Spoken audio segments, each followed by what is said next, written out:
आज दिनांक 10 मार्च 2024 को ग्राम मानक बरखेड़ा लक्ष्मीपुर में धनगर गरिया समाज एकता मंच के सो जाती है बंधुओं से लोकसभा क्षेत्र बदायूं से अपने समाज के किसी भी बांधों को उतारने व चुनाव लड़ने के संबंध में चर्चा की गई और युवाओं को शिक्षा के क्षेत्र में आगे बढ़ाने के लिए उत्साहित किया गया, जिसमें धनगर गरिया समाज एकता मंच के पदाधिकारी भी मौजूद रहे। इसको देखते हुए युवाओं में जोश दिखा कि हमें भी कुछ राजनीतिक भागीदारी चाहिए, क्योंकि हमें कोई भी पार्टी राजनीति में किसी भी तरह का कोई हिस्सा नहीं देना चाहती, क्योंकि हम और हमारा समाज एकत्रित नहीं है और इसीलिए सभी पार्टियों केवल वोटों का भी प्रयोग करती हैं और वोट लेकर के साफ जाते हैं। अध्यक्ष चंद्रभान सिंह धनगर गरिया समाज एकता मंच संबल बदायूं, महासचिव श्री दिगेंद्र पाल सिंह धनगर, श्री खेतल सिंह धनगर, योगेंद्र पाल जी, नौबत सिंह धनगर, महिपाल धनगर, वीरपाल धनगर, रामवीर धनगर, खेतल सिंह धनगर, यशपाल सिंह धनगर, दौली सिंह धनगर, दीपचंद धनगर, मुनेश धनगर, लाखन सिंह धनगर, मुकेश धनगर आदि मौजूद थे। बदायूं से दिगेंद्र पाल की खास रिपोर्ट।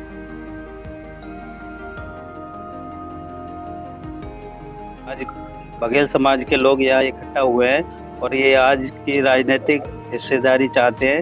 ये बोल रहे हैं कि आज तक हम दूसरों को वोट देते आए हैं, हमें किसी ने कोई लाभ नहीं दिया, ना ही राजनीतिक लाभ दिया, ना ही जो है हमें किसी भी पद पर रखा है।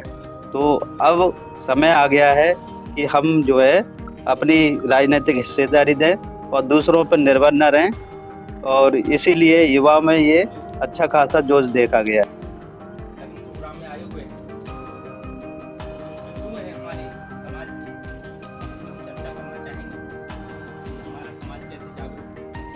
हमारे समाज से मतलब है हम सभी समाज के लोग हैं, कोई ऐसी बात नहीं है। यादव भी है, पाल भी है, बघेल है, अन्य जातियाँ भी हैं।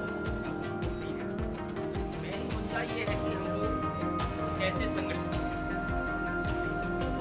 क्योंकि संगठन में शक्ति है, यूनियन इज स्ट्रेंथ। वही हम जब संगठित होंगे, आज हम 10 भाई एक जगह बैठे हैं तो सामने वाले को भी लग रहा है कि ये 10 लोग हैं।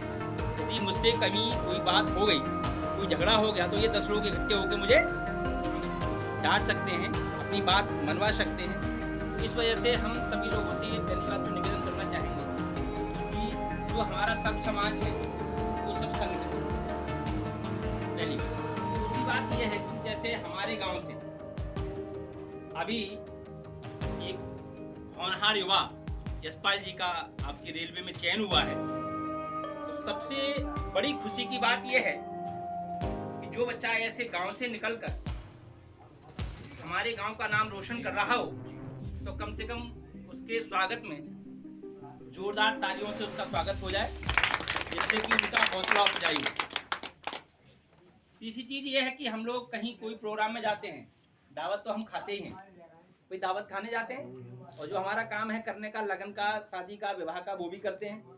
लेकिन हम कभी कोई समाज के बारे में चर्चा नहीं कर पाते। या तो हम घरेलू बात करेंगे, खेती किसानी की बात कर लेंगे, या बेटे बेटी के बारे में 2-4 बातें की और चले जाएंगे। तो हमारा भी दायित्व बनता है कि हमें नव समाज का निर्माण करना है, तो हम अपने समाज को जागृति करने के लिए उसके बारे में 2-4 बातें आपस में करें। कोई बच्चा है, जैसे हमें नहीं पता था, हमें ये बात यहीं आके पता लगी कि हमारे ग्राम शाहजहानाबाद से एक ऐसे बच्चे ने एक ऐसी परीक्षा को पास किया है, जिससे कि हमारे समाज का ही नहीं, हमारे क्षेत्र का, हमारे जिले का, हमारे प्रदेश का भी नाम रोशन हुआ। इससे हमारे आने वाली जो पीढ़ी है, गांव में रहने वाले बच्चे हैं, एक उनके अंदर एक हौसला बढ़ेगा, उनके अंदर एक ऐसी सोच जागृत होगी कि हम, जब हमारे भाई यशपाल जी ने ऐसा कर दिया तो हम क्यों नहीं कर सकते। आइए, स्वागत है। और भी आपको 1-2 बच्चों के बारे में जानकारी दूंगा कि जैसे हमारे नंगला डोमाइल से एक भैया जी हैं, नाम बताएंगे भैया उनका क्या है? योगेंद्र जी। तो उनके भतीजे बीएमएस की डिग्री प्राप्त कर रहे हैं, बीएमएस का कोर्स करके वो बीएमएस पास करके डिग्री लेंगे। तो ये भी एक बहुत बड़ी बात है कि हमारी बिरादरी का आदमी, हमारी जाति का आदमी इतने बड़े पद पर पहुंचेगा, तो ये भी एक खुशी की बात है। उनके स्वागत में भी